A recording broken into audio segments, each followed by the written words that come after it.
بسم اللہ الرحمن الرحیم۔ محترم ناظرین و سامعین، السلام علیکم ورحمۃ اللہ وبرکاتہ۔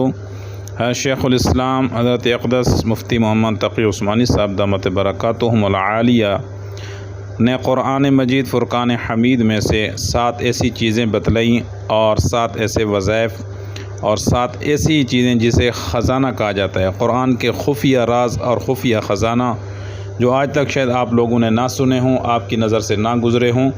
لہٰذا آئیے توجہ کے ساتھ، دھیان کے ساتھ حضرت شیخ الاسلام حضرت اقدس مفتی تقی محمد عثمانی صاحب دامت برکاتہم العالیہ کی زبانی سنتے ہیں کہ قرآن میں اللہ نے کون سے راز رکھے ہیں اور وہ کیا چیزیں ہیں۔ آئیے تمام حضرات سنتے ہیں۔ وجاہدوا فی سبیلہ لعلکم تفلحون، یہ آیت کریمہ ہے جس کے بارے میں کچھ گزارشات کافی عرصے سے کر رہا ہوں۔ اللہ تبارک و تعالی نے اس آیت میں پہلے تو ہم سب لوگوں کو تقوی اختیار کرنے کی تلقین فرمائی ہے، اس کے بعد 2 جملے ارشاد فرمائے ہیں جو تقوی کو حاصل کرنے کا ذریعہ ہے، وہ بتایا ہے۔ 2 باتوں کی تلقین کی ہے کہ ان 2 باتوں پر عمل کرو گے تو انشاءاللہ تمہیں تقوی حاصل ہو جائے گا۔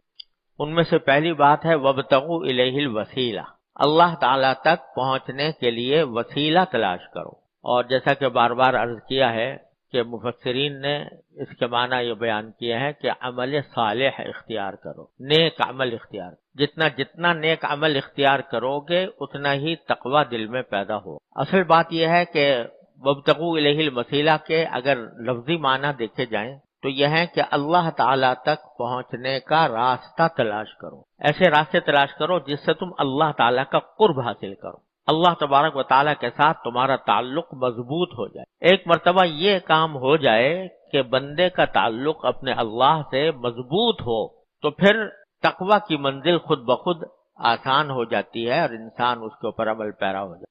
اور یوں تو اللہ تعالیٰ تک پہنچنے کے بہت راستے ہیں، یہاں تک کہا گیا کہ طرق الوصول الی اللہ تعالی بعدد انفاس الخلائق، اللہ تبارک و تعالیٰ تک پہنچنے کے راستے اتنے ہیں جتنے مخلوقات کے سانس، یعنی ہر آدمی کا اللہ تعالیٰ تک پہنچنے کا الگ راستہ ہے، ہو سکتا ہے الگ ہو۔ ایک تاجر ہے، وہ کس طرح پہنچے اس کا راستہ الگ ہے، ایک کاشتکار ہے وہ کس طرح پہنچے اس کا راستہ الگ ہے، ایک ملازم ہے کس طرح پہنچے اس کا راستہ الگ ہے، ایک معلم ہے، استاد ہے، وہ کس طرح پہنچے اس کا راستہ الگ ہے، ایک طالب علم ہے وہ کس طرح پہنچے اس کا راستہ الگ ہے۔ اسی راستے کی تعیین کے لیے ساری شریعت آئی ہے۔ شریعت جو ہے وہ ساری کی ساری اللہ تعالیٰ تک پہنچنے کے راستے بتانے کے لیے آئی ہے۔ شریعت کے لفظی معنی بھی راستے کے ہیں، لغت میں شریعت کے کیا معنی؟ راستہ۔ کس چیز کا راستہ؟ کہ اللہ تعالیٰ تک پہنچنے کا راستہ، اللہ تبارک و تعالیٰ کا قرب حاصل کرنے کا راستہ، اللہ تعالیٰ کے ساتھ تعلق جوڑنے کا راستہ۔ تو شریعت ساری کی ساری شریعت جس میں احکام ہیں وضو کے، طہارت کے، نماز کے، زکوٰۃ کے، حج کے، رمضان کے روزوں کے، مخلوق بندوں کے حقوق کے، شوہر کے حقوق، بیوی کے حقوق، باپ کے حقوق، ماں کے حقوق، جتنے بھی یہ راستے نظر آ رہے ہیں یہ سب اللہ تعالیٰ تک پہنچانے کے راستے ہیں۔ اور انسان زندگی میں جو عمل بھی کر رہا ہے وہ اگر نیک نیتی سے اللہ تبارک و تعالیٰ کے راستے سے، اللہ تعالیٰ کی خوشنودی کے لیے کرے، چاہے وہ بظاہر دنیا کا کام نظر آ رہا ہو، وہ بھی اللہ تعالیٰ تک پہنچنے کا راستہ ہے۔ کسی اور وقت اس کی انشاءاللہ تفصیل عرض کروں گا۔ تو راستے تو بے شمار ہیں اور اس کی تفصیل شریعت نے بیان کی ہے، لیکن میں عرض یہ کیا تھا کہ ہم جیسے کمزوروں کے لیے کوئی ایسا سہل راستہ، آسان راستہ جس کے ذریعے اللہ تبارک و تعالیٰ کے قرب اور اس کے ساتھ خاص تعلق پیدا ہونے کی منزل ہمارے لیے آسان ہو جائے اور جلدی ہو جائے، اس کے لیے میں نے 2 باتیں عرض کی تھی کہ ان 2 باتوں کا اگر بندہ اہتمام کر لے اپنی زندگی میں، مشق کر کے اہتمام کر لے، تو جتنا زیادہ اس کا اہتمام کرے گا اتنا ہی اللہ تبارک و تعالیٰ کے ساتھ انشاءاللہ قرب ہوگا اور اتنا ہی اللہ تعالیٰ کے ساتھ تعلق مضبوط ہوگا۔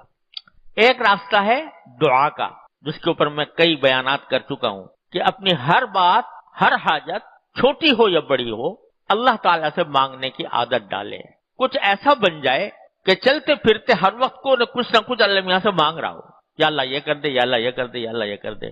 حاجات بے شمار ہیں بندے کی، تو چھوٹی سے چھوٹی حاجت بھی اللہ تبارک و تعالیٰ سے مانگنے کی عادت ڈالے، چاہے زبان سے چاہے دل سے، جس وقت بھی جو حاجت بھی ہے وہ اللہ تعالیٰ کے سامنے پیش کر دے۔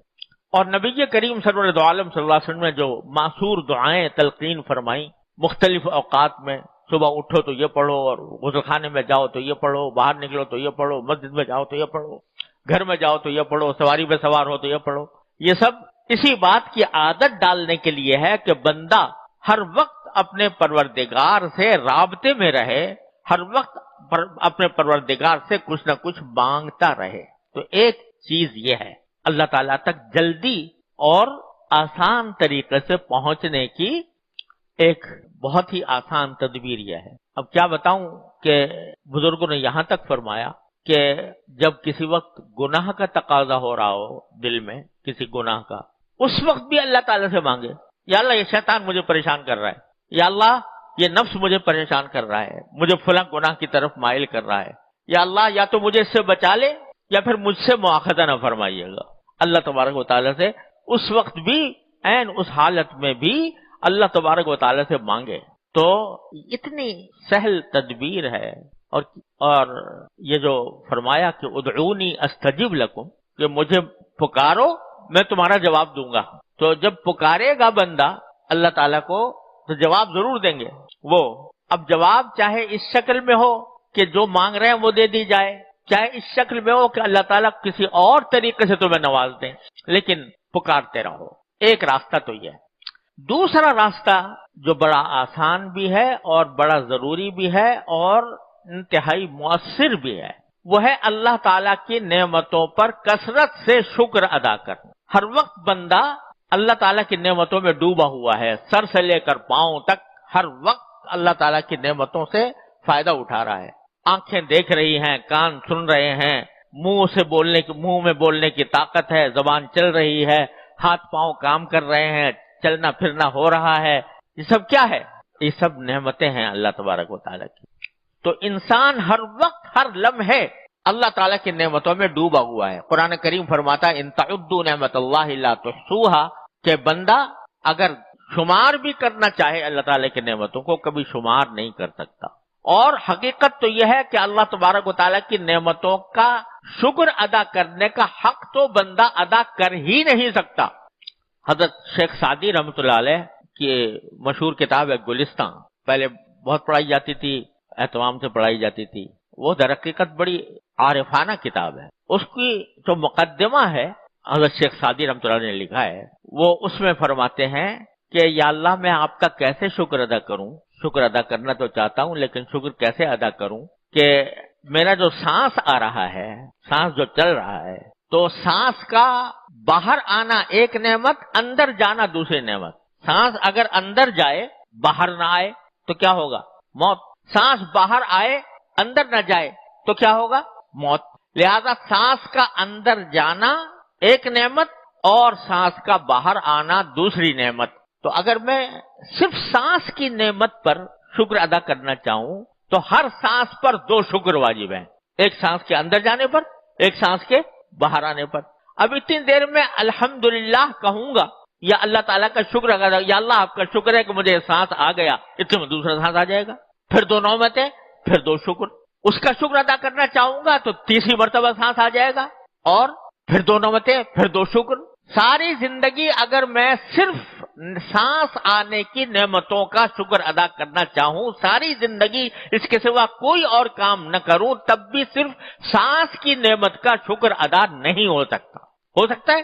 نہیں ہو سکتا۔ اور کتنی نعمتیں، اور نعمتوں کو چھوڑ دو، صرف سانس کے آنے جانے کی نعمت، اس کے شکر کا میں شکر ادا کر ہی نہیں سکتا۔